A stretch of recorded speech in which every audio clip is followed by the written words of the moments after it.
آخر میں اس سوال کے جواب میں میٹھے میٹھے مسلمان بھائیوں سے بھی ریکویسٹ کروں گا کہ قرآن کو جب آگ لگائی گئی تو آپ کو تو بڑا اشتعال آیا ہے، لیکن جو کچھ آپ قرآن کے ساتھ کر رہے ہیں، یہ کتاب زندگی تھی، کتاب ہدایت تھی، انہوں نے آگ لگائی ہے، آپ نے آگ لگائے بغیر اس کتاب کے اوپر پابندی لگا دی ہے، اسے جزدان میں لپیٹ کے سب سے اونچی جگہ پہ رکھا ہوا ہے جہاں سے کوئی غلطی سے بھی نہ اٹھا لے، اپنی بچیوں کی رخصتی کے لیے بچوں کو نیچے سے گزارنے اور پیپر دینے کے لیے بچوں کو جانے کا یہ ذریعہ بنایا ہوا ہے، اس سے زیادہ آپ قرآن کو اہمیت نہیں دیتے، تو شامت تو آپ کی بھی آنی ہے، قرآن کی بے حرمتی تو آپ نے بھی کی ہوئی ہے۔ وہ لوگ جو پوری زندگی قرآن کھول کے نہیں پڑھتے ترجمے کے ساتھ کہ اللہ نے ہم سے کیا ڈیمانڈ کی ہے، وہ لوگ مر جاتے ہیں تو ان کی میت پہ بیٹھ کے لوگ قرآن پڑھ رہے ہوتے ہیں ان کو ثواب پہنچانے کے لیے، تو کیا ثواب پہنچنا ہے ان کو خود ہی سمجھ لیں، جس نے خود اپنی زندگی میں اللہ کو سیریس نہیں لیا۔ سورۃ الفرقان کی آیت نمبر 30 ہے، 30 قرآن حکیم میں سخت ترین آیات میں سے ہے، پارہ نمبر 19 کے پہلے پیج پہ، وقال الرسول یا ربی ان قوم اتخذوا هذا القرآن مہجورا۔ نبی صلی اللہ علیہ وآلہ وسلم شکایت کریں گے کہ اے اللہ میری امت نے قرآن کو پیٹھ کے پیچھے ڈال دیا تھا۔ ہمیں تو بتایا گیا نبی علیہ السلام شفاعت کریں گے، انشاءاللہ ضرور کریں گے، لیکن شکایت بھی تو لگائیں گے، اور جب شکایت لگے گی پھر شفاعت کی انٹینسٹی کیا رہ جائے گی، اس کو بھی سوچنے کی ضرورت ہے۔ نبی علیہ السلام پوری زندگی قرآن قرآن قرآن قرآن۔ سورہ ال عمران کی آیت نمبر 103 ہے، وَاعْتَصِمُوا بِحَبْلِ اللَّهِ جَمِيعًا وَلَا تَفَرَّقُوا۔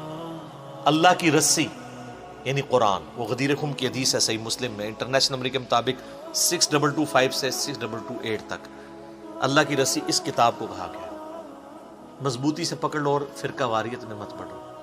مطلب یہ ہے کہ بائنڈنگ فورس امت کے لیے فرقہ واریت سے نجات کے لیے قرآن ہے، تبھی کہا گیا نا کہ اللہ کی رسی کو پکڑو، بائنڈنگ فورس ہوگی تو پھر آپ علیحدہ نہیں ہوں گے نا۔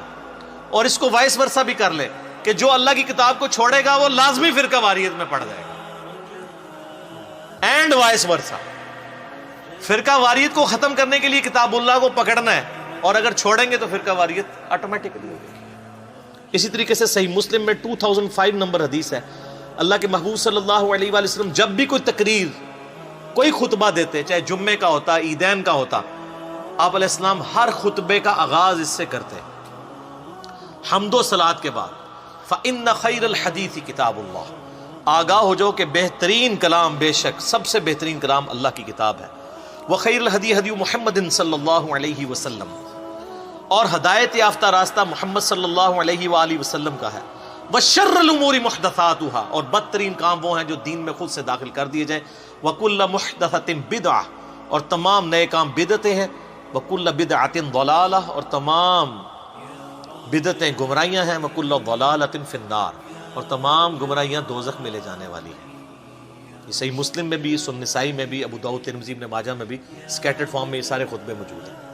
تو نبی علیہ السلام پوری زندگی جس کتاب کو ایمفسائز کرتے رہے، اس کتاب کو آگ لگانے پر کافر پر تو غصہ ہے جو آپ نے انٹلیکچوئل آگ اس کتاب کو لگا رکھی ہے، فزیکل آگ نہیں لگائی گئی، لیکن اینڈ رزلٹ یہ ہے کہ انہوں نے بھی کتاب اللہ کی توہین کی، آپ نے توہین اس حوالے سے کر دی کہ قرآن کے اوپر عمل ہی نہیں کیا، قرآن کو جزدان میں لپیٹ کے رکھ دیا، اس کا ترجمہ ہی نہیں پڑھا۔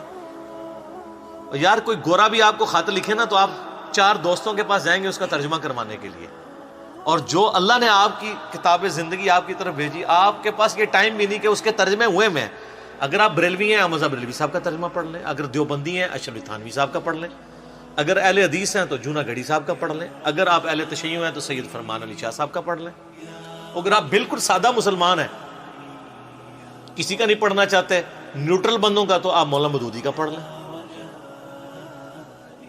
اور اسی طریقے سے فتح محمد جلندری کا پڑھ لیں، وہ پڑھو صحیح، روند نہ مارو۔ تو قرآن کو انہوں نے آگ لگائی بھی ہے، اور آپ نے آگ لگائے بغیر قرآن بین کیا ہوا ہے، اور اس سے بڑھ کر یہ کہ انڈیا، پاکستان، بنگلہ دیش کا مولوی کہتا ہے قرآن ڈائریکٹ نہ پڑھنا گمراہ ہو جاؤ گے۔ یہ جو یہودی نما مولوی آپ کے ممبر پہ چڑھا ہوا ہے، اگر آپ کو کوئی یہودی عیسائی آ کے کہ قرآن نہیں ڈائریکٹ پڑھنا آپ گمراہ ہو جاؤ گے، آپ کہیں گے اللہ کا دشمن ہے، اور اگر مولوی کہتا ہے تو آپ کہتے ہیں سبحان اللہ، بالکل صحیح کہہ رہے ہیں مفتی صاحب۔ تو اس کی پھکی میرے پاس ہے، ان سے کہ ہم ڈائریکٹ قرآن پڑھتے بھی نہیں ہیں, ہم تو احمد بریلوی صاحب سے پڑھ رہے ہیں کیونکہ ترجمہ انہوں نے کیا ہوا ہے. آپ بتائیں آپ کو قرآن زیادہ آتا ہے یا احمد بریلوی صاحب کو؟ تو کون سا بریلویوں کا مفتی ہے جو کہے گا مجھے زیادہ آتا ہے؟ تو ان کو تو انہوں نے اردو میں کیا, اور اردو میری مدر ٹنگ ہے.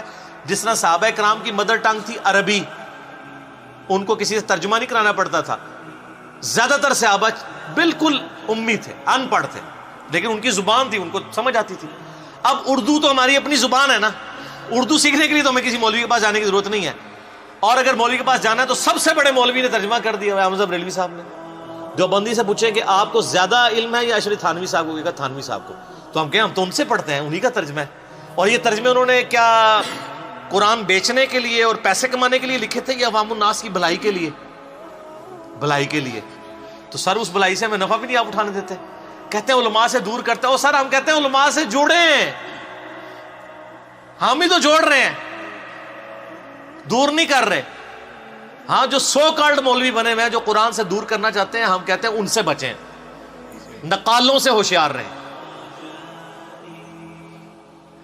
آج گورے کو قرآن کا ترجمہ انگریزی میں پڑھ کے ہدایت مل رہی ہے. 2007 میں کلنٹن پاکستان آئے, 2 دفعہ پریزیڈنٹ رہے ہیں امریکہ کے. میں نے خود جیو کے اوپر ان کی یہ ویڈیو دیکھی ہوئی ہے, یوٹیوب پہ بھی آپ کو امید ہے مل جائے گی. اسلام از دا فاسٹسٹ گروئنگ ریلیجن ان امریکہ. کیوں؟ وہاں کس حافظہ اللہ, کس رحمہ اللہ, کس آیات اللہ, کس دامت برکاتم عالیہ, کس مدہ ذلہ کی دعوت پہنچی ہوئی ہے. قرآن کا ترجمہ جب 2001 میں ٹوئنس ٹاور کے اٹیک کے بعد اسلام کو ملائن کیا گیا, لوگوں نے اسلام کو اسٹڈی کرنا شروع کیا, اسلام کی طرف مائل ہو گئے. اور بخاری مسلم میں حدیث ہے, نبی صلی اللہ علیہ وآلہ وسلم نے فرمایا اللہ تعالیٰ نے ہر نبی کو کوئی نہ کوئی معجزہ دیا تھا, اور مجھے اللہ نے وحی کا معجزہ دیا ہے. نبیوں پر ایمان لانے والے لوگوں کی تعداد ڈیپینڈ کرتی تھی اس نبی کو دیے گئے معجزے پر. مجھے اللہ نے وحی کا معجزہ دیا ہے, میں اللہ سے امید کرتا ہوں سب سے زیادہ متبعین قیامت والے دن جنت میں جانے والے میرے ہوں گے, کیونکہ میرا معجزہ سب سے بڑا ہے.